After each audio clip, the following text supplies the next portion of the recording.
क्या हमारा भाग्य पहले से लिखा होता है? हमारे भाग्य में जो भी कुछ घटता है वह पहले से तय है। दोस्तों, गरुड़ पुराण में बताया गया है कि मनुष्य के भाग्य में जो भी कुछ जन्म से मृत्यु तक जो भी घटना घटता है वह पहले से तय होता है। दोस्तों, मृत्यु और जन्म ही एक ऐसा सत्य है जिसे कोई टाल नहीं सकता है। पर दोस्तों, हम यह नहीं जान पाते हैं कि हमारा भाग्य हमारे से जन्म से पहले ही लिखा होता है या जन्म के बाद। लेकिन गरुड़ पुराण में जन्म मरण कर्म के बारे में विस्तृत रूप से जानकारी दिया गया है।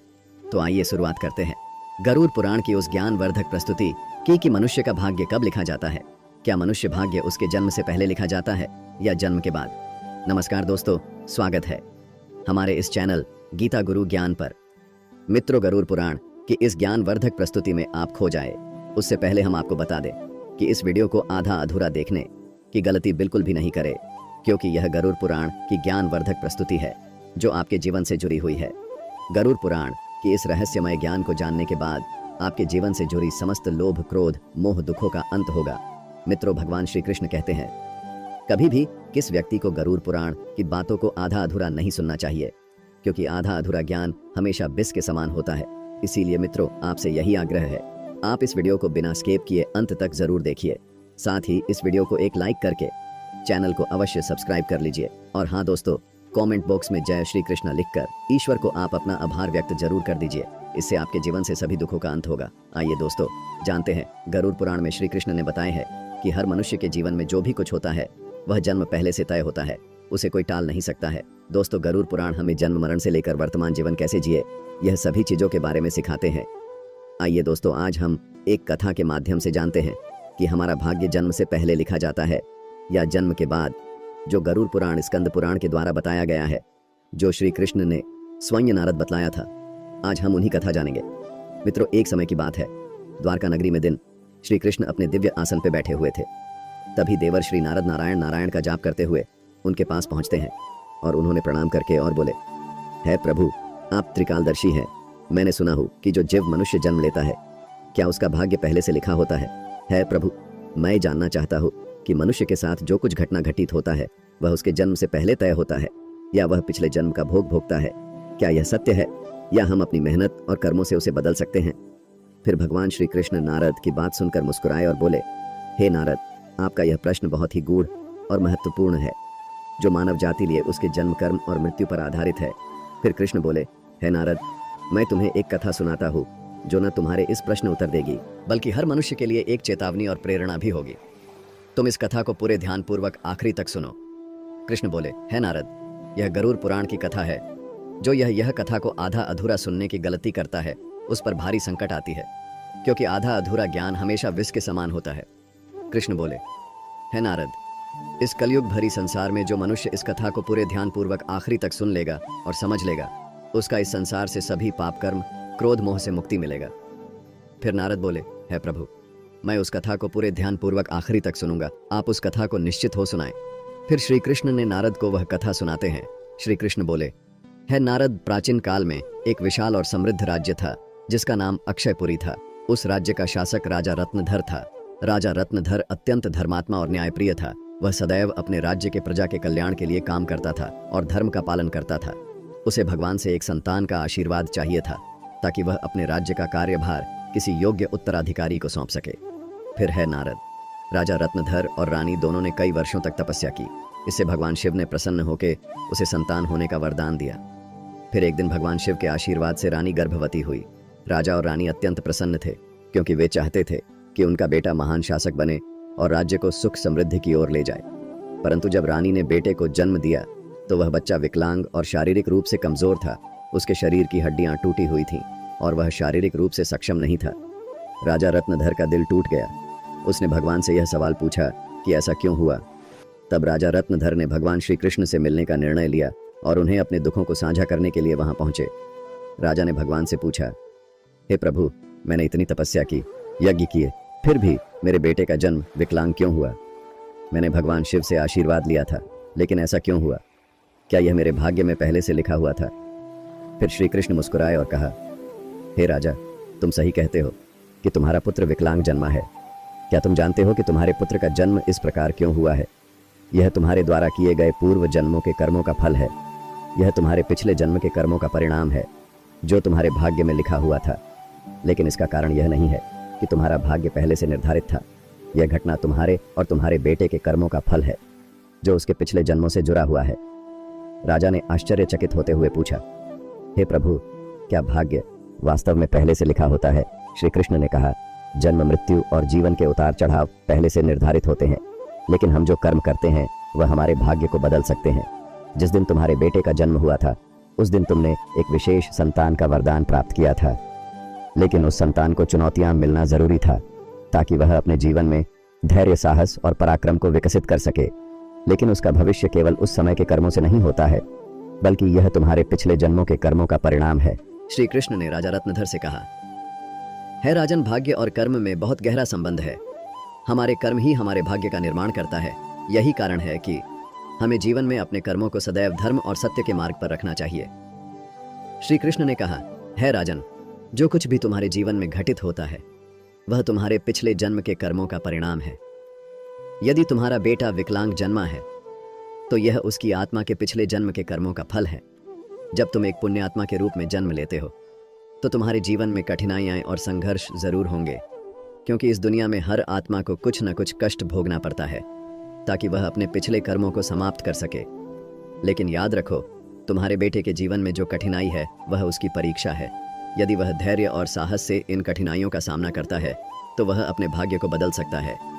एक दिन वह वही कार्य करेगा जिसकी कल्पना तुमने अपने जीवन में की थी। मित्रों, फिर राजा रत्नधर ने पूछा, हे प्रभु, क्या मैं और मेरे पुत्र अपने भाग्य को बदल सकते हैं?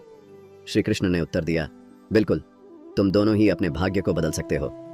तुम्हारे बेटे के जन्म के समय जो विकलांगता थी वह उसके कर्मों का फल था, लेकिन उसका भविष्य तुम्हारे अच्छे कर्मों पर निर्भर करता है। यदि तुम उसे साहस, धैर्य और आत्मविश्वास से भर दोगे तो वह अपने भाग्य को बदल सकता है।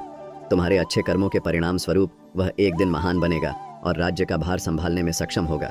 मित्रों, फिर भगवान श्री कृष्ण ने आगे कहा, भाग्य एक चक्र के समान है जो कर्मों के आधार पर घूमता रहता है। जब तुम अच्छे कर्म करते हो तो तुम अपने भाग्य को सुखमय बना सकते हो। फिर आगे श्री कृष्ण से राजा रत्नधर ने कहा, क्या भाग्य निश्चित रूप से पिछले कर्मों से जुड़ा होता है? श्री कृष्ण बोले, हाँ, लेकिन उसे बदलने की शक्ति तुम्हारे हाथों में है।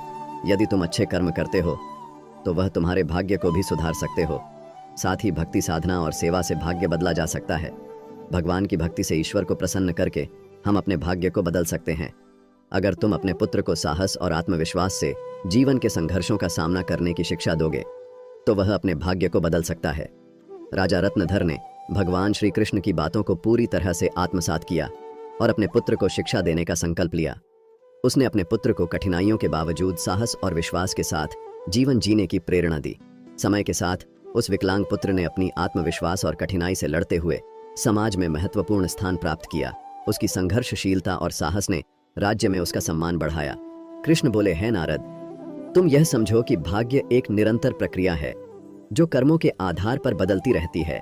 जो लोग जीवन में अपने कर्मों को सुधारते हैं और भगवान की शरण में जाते हैं, उनका भाग्य भी बदलता है।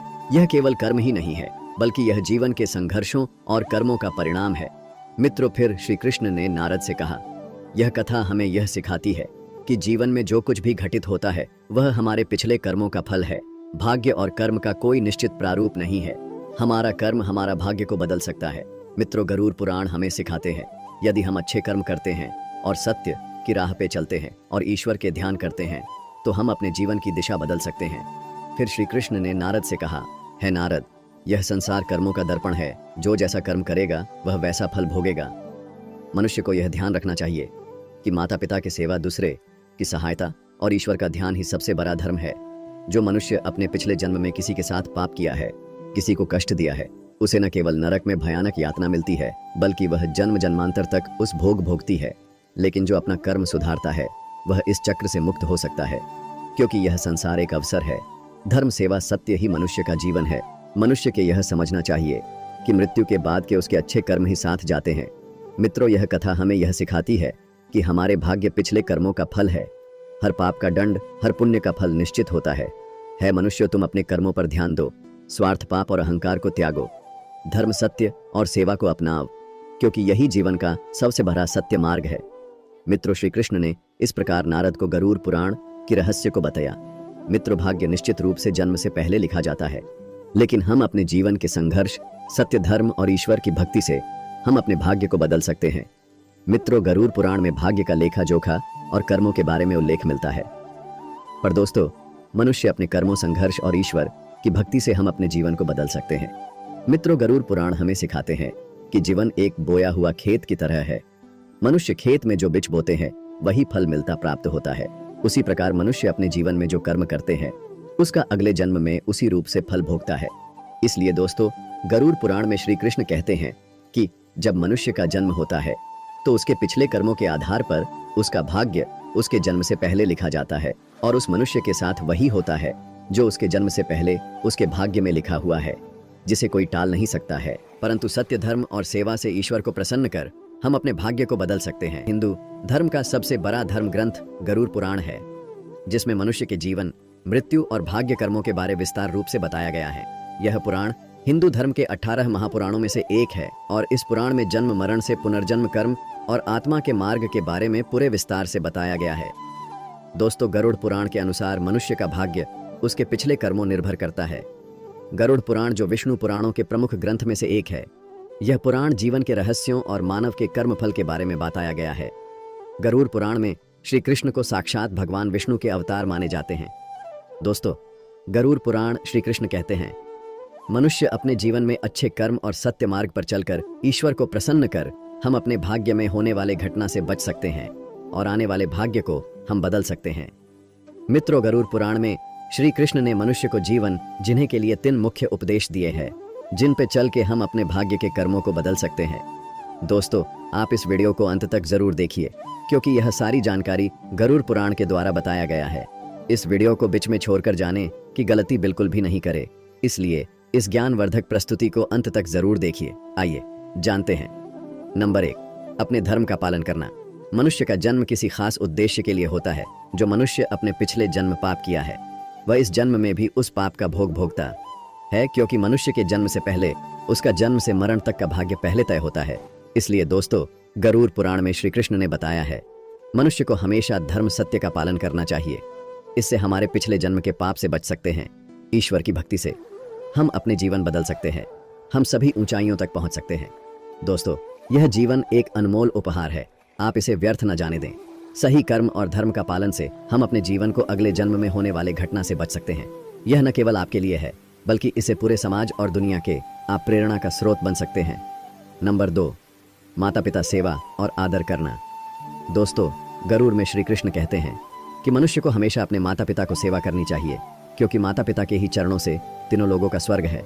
जो लोग माता पिता को नहीं मानते, नहीं उसका आदर करता है, उसे न केवल नरक में भयानक यातना भोगती है, बल्कि उसके अगले जन्म में भी भारी संकट भोगना पड़ता है और उस मनुष्य अपने पाप का परिणाम जन्म जन्मांतर तक उस कर्म का भोग को भोगता रहता है। नंबर 3, अहंकार। दोस्तों, गरुड़ पुराण में श्री कृष्ण ने बताया है, मनुष्य सबसे बड़ा शत्रु उसके अहंकार होता है, जो मनुष्य को अपने कर्मों से दूर कर देता है। जिस मनुष्य के मन में अहंकार प्रवेश कर लेता, वह मनुष्य अपने जीवन को उस ओर के चला जाता है जहां उसे संकट के सिवा कुछ और नहीं मिल पाता है। उस व्यक्ति को न केवल नरक में भयानक यातना भोगती है, बल्कि वह व्यक्ति अपने आने वाले भाग्य को भी नरक की ओर ले जाता है। इसलिए मनुष्य को हमेशा सत्य, धर्म और प्रेम की भावना रखना चाहिए। इससे वर्तमान जीवन और आने वाले भाग्य हमेशा खुशहाल रहे। मित्रों, गरुड़ पुराण हमें सिखाता है, यह जीवन हमारे कर्मों का फल है। यह ग्रंथ हमें यह समझने की प्रेरणा देता है, अपने जीवन से धर्म, सत्य, परोपकार का पालन करना ही सबसे बड़ा कर्तव्य है। आत्मा की मुक्ति और अगले जन्म उच्च योनि प्राप्त करने के लिए मनुष्य को अपने कर्मों को ध्यान रखना चाहिए। मित्रों, गरुड़ पुराण हिंदू धर्म के महान ग्रंथों में से एक। यही हमारे जीवन को सही दिशा में चलने का ज्ञान देता है, जो हमें यह सिखाता है कि मनुष्य का भाग्य उसके कर्मों और ईश्वर की इच्छा का परिणाम होता है। यह ग्रंथ न केवल जीवन और मृत्यु के रहस्यों के बारे में बतलाता है, बल्कि यह भी समझाता है कि मनुष्य अपने जीवन को किस प्रकार सही दिशा में ले जा सकता है। गरुड़ पुराण में मनुष्य के जन्म, मरण से लेकर वर्तमान जीवन कैसे जय, इन सभी चीजों के बारे में विस्तार से वर्णन किया गया है। मनुष्य के जीवन से लेकर कर मृत्यु तक की सारी जानकारी इस धर्म ग्रंथ गरुड़ पुराण में बताया गया है।